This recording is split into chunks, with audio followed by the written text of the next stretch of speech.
She said, "I deserve a push present even though we don't have kids yet. For our anniversary." I said, "You're right." I pushed her out of my life. The gift receipt taped to her suitcase explained everything. Original post I-35 male, thought I'd seen everything, but my girlfriend Vanessa, 32, just redefined entitlement for me. We've been together 3 years, living together for 1. No kids, not even trying yet. But apparently, that doesn't matter in her universe. Last week was our anniversary. I'd planned a nice dinner at this steakhouse she'd been wanting to try. Got her a thoughtful gift. A leather journal she'd admired months ago with her initials embossed. Cost me about $200, but whatever, she loves writing. During dinner she kept glancing at her phone, smiling. I figured she was just sharing pics with friends. Then she puts it down and goes, "Vanessa, so where's my real gift?" Me, the journal? It's in the car, wrapped. No, silly, my push present. I literally choked on my wine. Your what? My push present. You know, for everything I've pushed through this year. Vanessa, push presents are for women who've given birth, you know, pushed out a baby. She rolled her eyes like I was the idiot. That's so outdated, babe. Modern push presents are for any major life accomplishment, and I've been pushing through so much. Like what exactly? Hello? I got promoted to senior account coordinator. I've been dealing with your mother's passive-aggressive comments. I reorganized our entire apartment. I deserve recognition. The entitlement was astronomical. I sat there processing this new level of delusion. Me, those are just life things, adult responsibilities. See, this is your problem. You don't appreciate what I bring to this relationship. Kelsey's boyfriend got her a push present just for completing her yoga teacher training. Me? That's insane. No, it's called valuing your partner. I already picked it out actually. She showed me her phone. A $4,500 Cartier bracelet. For our 3rd anniversary, for pushing through, existing. You want a $5,000 bracelet for getting promoted at your own job? It's called investing in us. If you can't see my worth. You're absolutely right. She perked up, smiling. Me, you deserve a push present. That night, I started planning. She wanted to be pushed? Fine. Update 1. The next morning, Vanessa was already making plans for her bracelet, calling the store to confirm they had it, checking her work calendar for when she could pick it up. The assumption that I'd cave was breathtaking. I played along. Actually, babe, I want to surprise you with something even better. Give me a few days. Her eyes lit up. Really? Is it the matching earrings? Jesus Christ. While she was at work, I started documenting everything. See, Vanessa had this habit of borrowing money from me. $50 for Uber this week, I'll pay you back. $200 for that work dress, you know I'm good for it. Always promised to pay back, never did. I'd been keeping informal track but never pursued it because, you know, relationship. Total she owed me, $3,847. Then there were the bills. When she moved in, we agreed to split everything 50-50. Except her version of splitting was creative. I'd pay, she'd promised to transfer her half, then suddenly have an emergency every month. Her car needed new tires. Her mom needed help. Her credit card had fraudulent charges. I'd been covering 80% of our expenses for 8 months. Started organizing everything into a spreadsheet. Every Venmo request ignored, every "I'll get you back" text, every bill she dodged. The evidence was overwhelming. Then I texted my landlord. Good guy, we'd been friendly for years. Me, hey, quick question. If Vanessa wanted to take over the lease solo, what would she need to qualify? Him, she'd need to show income of 3x rent, pass credit check, first-last security. Why? Just checking our options? Everything okay? We'll let you know. Vanessa made $52K a year. Our rent was $2,100. She wouldn't qualify. Plus, I knew her credit was shot from her shopping addiction. She'd mentioned it once when wine drunk, score was like 580. That evening, she came home with shopping bags. Just a few things for when I wear the bracelet. The audacity. Update 2, Day 3 of Operation Push Present. Vanessa was getting impatient. Vanessa, Sue, when do I get my surprise? Kelsey's having a party Saturday, would be perfect to show it off. Me, actually, Saturday works perfectly. She squealed and kissed me. I knew you'd come through, you're not completely hopeless. Thanks, babe. Friday night, she went out with her friends for pre-celebration drinks. Perfect timing. I'd taken the day off work. Step 1. Packed all my stuff. Not dramatically throwing things in bags, methodically. My gaming setup, my books, my grandmother's china she always complained about. Everything that was actually mine. Step 2. Called the utility companies. Gas, electric, internet, all in my name.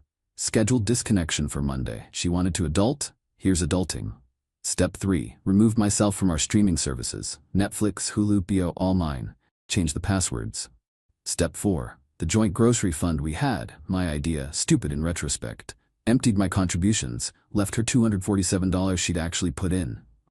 Step 5. Printed out my spreadsheet of everything she owed me. 3 pages, itemized, dated, attached it to a formal request for repayment within 30 days. Step 6. Packed all her stuff neatly in her suitcases. Everything. Didn't break anything, didn't throw anything away, just organized it by the door. Step 7. The piece de resistance. Bought a gift box from the jewelry store. A nice one, Cartier style. Inside, the apartment key she'd need to return to the landlord and a printed receipt. The receipt read, 1 push present, delivered item, reality check, value, priceless. Description, pushed 1, entitled partner out of enabled lifestyle, status complete. Set it on top of her luggage. She came home around 2 a.m., drunk and giggly.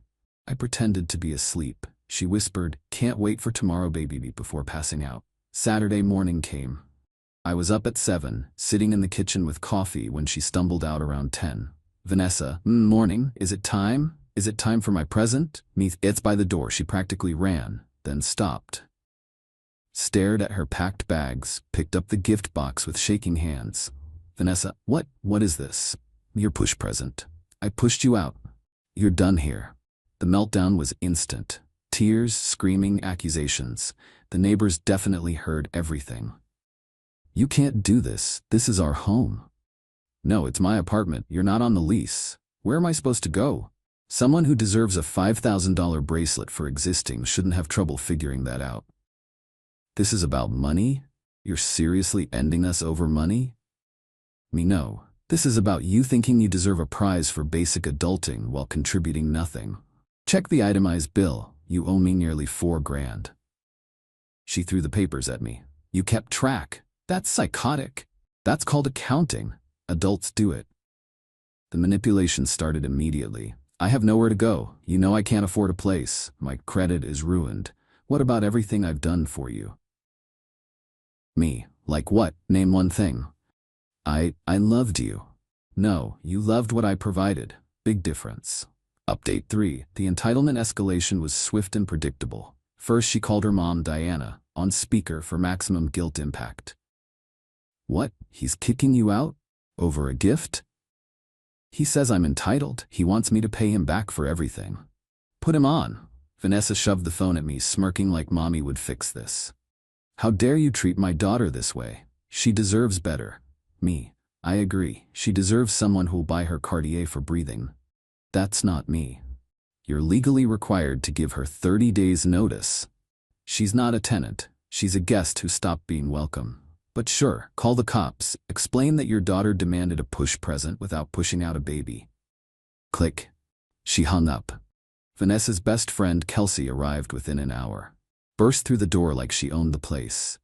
Qley, are you seriously this insecure? Vanessa deserves nice things. Then buy them for her. A real man provides for his woman. A real woman contributes equally. Your friend owes me $4,000. That's financial abuse. No, that's requesting repayment of loans. Very different. Vanessa tried another angle. Fine, I'll pay you back. Just let me stay until I figure things out. Nope, you have 2 hours to get your stuff out. 2 hours?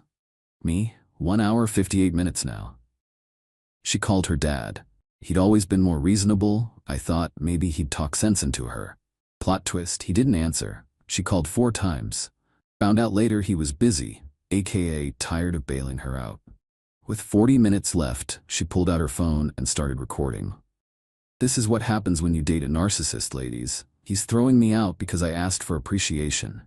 Walking into frame, she asked for a $5,000 bracelet for our anniversary because she got promoted at her own job.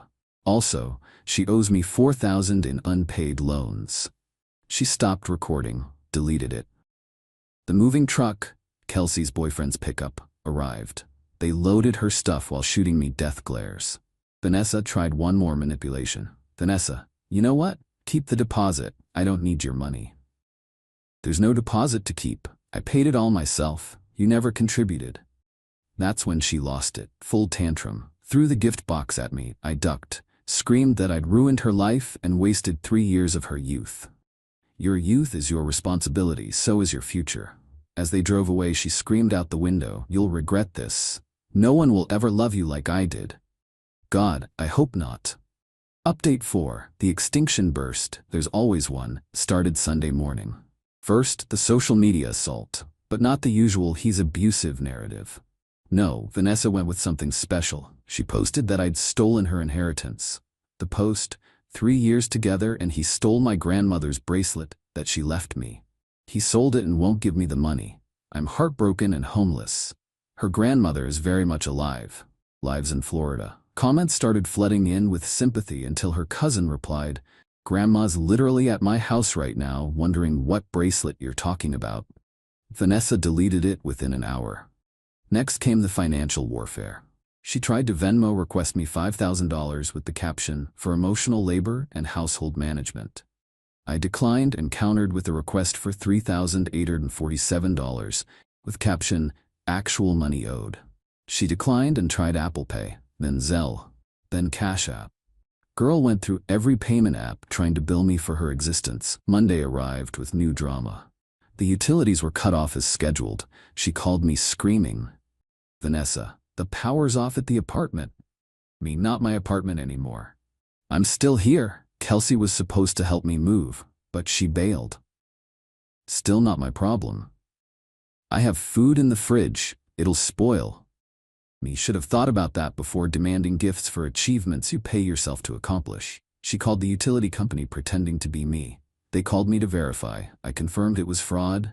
They noted it on the account. Tuesday was quiet. Too quiet. Wednesday I got a call from my boss. Vanessa had applied for a job at my company, listing me as a reference. The ball's on this woman. Boss says here you can speak to her work ethic and reliability. Me, she owes me $4,000 and demanded a Cartier bracelet for getting promoted at her current job. I see. Thanks for the honest reference. Thursday brought lawyers. Well, lawyer. Singular. Some sketchy guy calling himself a legal advocate, not an actual lawyer, left me a voicemail about unlawful eviction and threatening to sue for damages and distress. I forwarded it to my actual lawyer friend who laughed and said, "Let him file. She has no case. She was never a tenant, never paid rent, no lease agreement. Save everything." Friday was the finale. Vanessa showed up at my work. Security stopped her at the desk. Thank God for badge access. She was carrying a box and crying. Security called me. "There's a Vanessa here, says she's returning your things." I came down. The box had nothing of mine. It was full of relationship mementos. Photos, ticket stubs, cards I'd given her, and a bill. An actual printed invoice. For 3 years of girlfriend services, $47,500. I looked at it, looked at her, looked at security. Me? She's trying to serve me fake legal documents. Please escort her out. Security. Ma'am, you need to leave. That's what I'm owed. 3 years at minimum girlfriend wage. Security looked at me. I shrugged. She thinks relationships are employment. As they walked her out, she yelled, "You'll never find anyone else who'll put up with your crap." Security guard muttered, "That's probably the point, lady." Final update. It's been a month. Here's where everyone landed. Vanessa moved back with her parents. According to mutual friends, the few left who still talk to both of us, she's telling everyone I'm gay, and that's why I wouldn't invest in her future. Because obviously, the only reason a man wouldn't buy a woman a Cartier bracelet for existing is homosexuality. The logic is fascinating. Her mom, Diana, called me last week. Not to apologize or anything reasonable. She wanted to know if I'd reconsider because Vanessa is depressed and not eating. I told her Vanessa could afford food with the $4,000 she owes me. Diana called me heartless and hung up. Qley apparently distanced herself after Vanessa started demanding she cover half her bills since that's what real friends do. Weird how those standards don't feel great when you're on the paying end. The legal advocate never followed through. Probably because he Googled tenant rights and realized Vanessa had none. The best development? I got a text from Vanessa's ex before me. Dude reached out after hearing about the drama through mutual connections. Him. Bro, she pulled the same push-present thing with me, but it was for pushing through her quarter-life crisis. Cost me $3,000 for a purse. You got out cheap. Me. Did she also invoice you for girlfriend services? Holy shit. Yes. 2 years of emotional labor. 30,000. We grabbed a beer. Turns out there's a whole support group of her exes. She's pulled this with every boyfriend. One guy bought her a push present for pushing through her fear of flying. Another for pushing through a gluten-free month. The universe delivered the final karma last Tuesday. Vanessa posted on Instagram about her new journey of self-love and independence, from her childhood bedroom at her parents' house. The caption included her Cash App handle for those who want to support a queen rebuilding her empire. The comments were brutal. Her own cousin wrote, "Maybe get a second job instead of a second handout. As for me, I'm good. Apartment's peaceful. Bills are predictably mine. I bought myself that leather journal I'd gotten for her. Turns out I like writing too."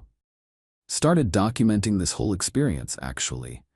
My buddies think I should frame that girlfriend services invoice. It's comedy gold. Maybe I will. The push present, she did get one in a way. I pushed her out of my life so hard she landed back in her high school bedroom. Gift receipt included. No returns accepted. Learned a valuable lesson though. When someone tells you they deserve awards for basic functioning, believe them. Then run. Fast. Oh, and Vanessa, if you're reading this, and I know you are, you still stalk my LinkedIn, your grandma called. She says the only thing she's leaving you is her sense of entitlement. Apparently, it's genetic. Peace out. Edit. Since some asked, yes, I kept all the documentation. No, she never paid me back. Yes, I claim it as a loss on my taxes under education expenses because I definitely learned my lesson.